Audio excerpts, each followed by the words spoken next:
How do we find which chords go together? Today we're looking at a foundational aspect of chords and keys, focusing on major keys. One of the foundational elements of a song are the chords. It can feel hard in a sea of information to understand how to even put a chord sequence together or why certain chords work together.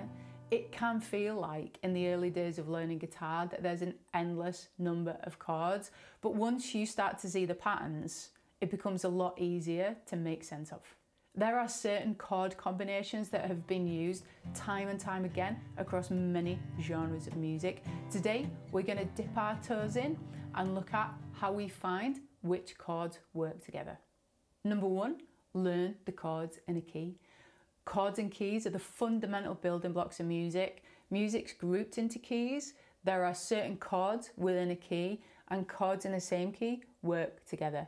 They provide us with a framework, a tonal center, like an anchor point, and then a progression. Learn the sound of one key first. Once you have your head around the sound of one key, you can experiment, borrow chords from different keys, implement a key change. But to begin with, get your ears attuned to what chords are in one key. Today we're focusing on major keys. There are 7 chords in a major key. To give this some relatable context, we're going to look at the key of C major. The 7 chords in the key of C major are C, D minor, E minor, F, G, A minor, B minor flat 5. And then we resolve by returning to the original C. Take a good listen to this sequence. If you can, play it through on your guitar.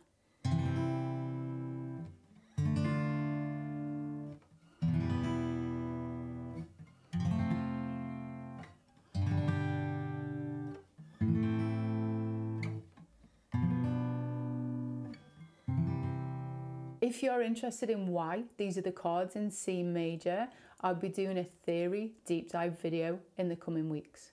The chords are numbered 1 through to 7 using Roman numerals. The C is 1, the D minor is 2, the E minor is 3, the F is 4, the G is 5, the A minor is 6, the B minor flat 5 is 7, and then we return to resolve on 1. Breaking down these chords into groups, we have 3 major chords, the C, F, and G. These are the 1, the 4, and the 5. These are the primary chords. 3 minor chords, the D minor, the E minor, and the A minor. These are the secondary chords. D minor is chord 2, E minor 3, and A minor 6. And then we have the B diminished chord. This is a tertiary chord. This is number 7. Chords have moods associated with them. Major chords are said to be bright, cheerful, happy.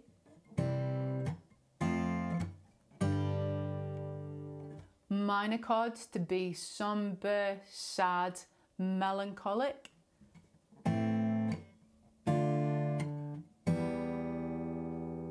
And diminished to be eerie sounding and with a bit of infused tension. So depending on what combination of chords we use, we can invoke certain moods and emotions.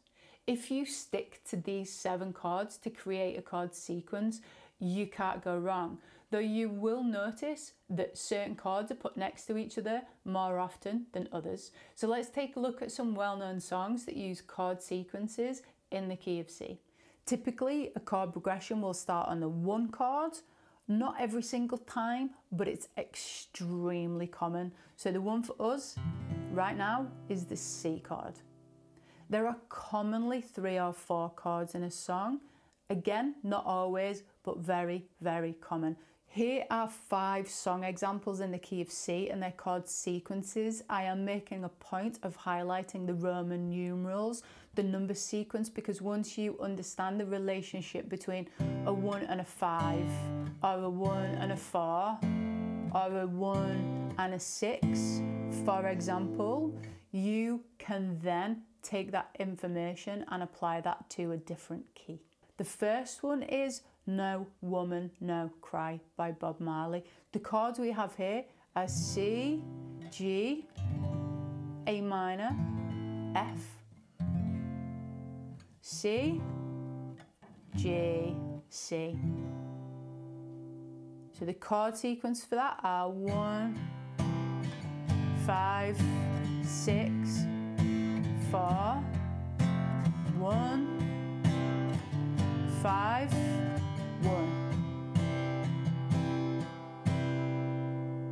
A very different feel chord sequence is La Bamba. This is just the major chords, the chords C, F and G. So we have the 1, the 4 and the 5 for this one.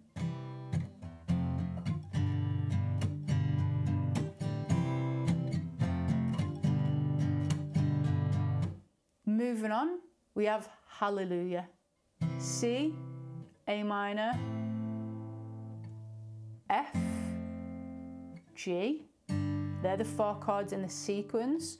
The number sequence is 1, 6, 1, 6, 4, 5, 1, 5.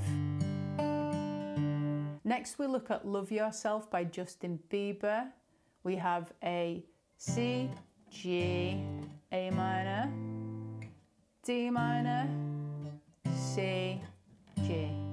So the number sequence is 1, 5, 6, 2, 1, 5. And finally, Let It Be by the Beatles. We again begin on a 1, 5, so we have the C, the G, the A minor, the F, the C, the G, the F and the C. So 1, 5, 6, 4, 1, 5, 4, 1. There we have 5 successful chord sequences. We know these chords work together for the simple fact that they're the chord sequences for 5 epically famous songs. We have more number combinations, that's just 5 of them. So you can seek out further number combinations or experiment, maybe play 1, 2, 6, see what that sounds like, but experiment with the numbers. What sounds pleasing to you or what gets you the desired effect? What we'll do now is look at how to apply the number sequences to different keys. What we know about major keys now is that they're made up of 7 chords, and those chords from 1 to 7 are always the same quality in the same place. So quality means whether it's major, minor or diminished. So the 1, the 4 and the 5 chords are always major. The 2, the 3 and the 6 chords are always minor, and the 7 is always diminished. Now I know I didn't mention diminished in the previous 5 chord sequences.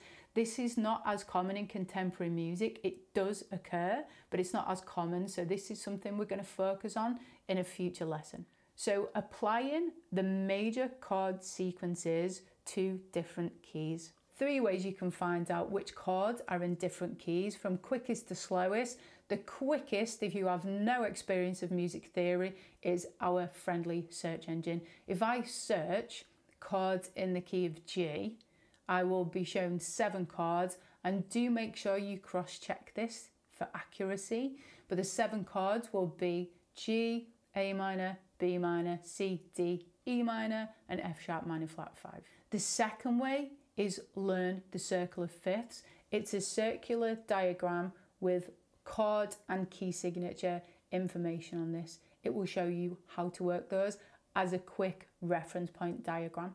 And number 3, my favourite, work it out from scratch. Learn your keys, learn your key signatures, learn how to work your chords out. Going back to the chords of G major, we're going to bring all of our learning forwards and implement this into a new key. The chords of G major are G is 1, A minor is 2, B minor is 3, C is 4, D is 5, E minor is 6, F sharp minor flat 5 is 7, and then we resolve back to G. Experimenting by taking a chord sequence we looked at before. La Bamba, the La Bamba chord sequence is the 1, 4, 5. So in the key of G, it's G, C, and D.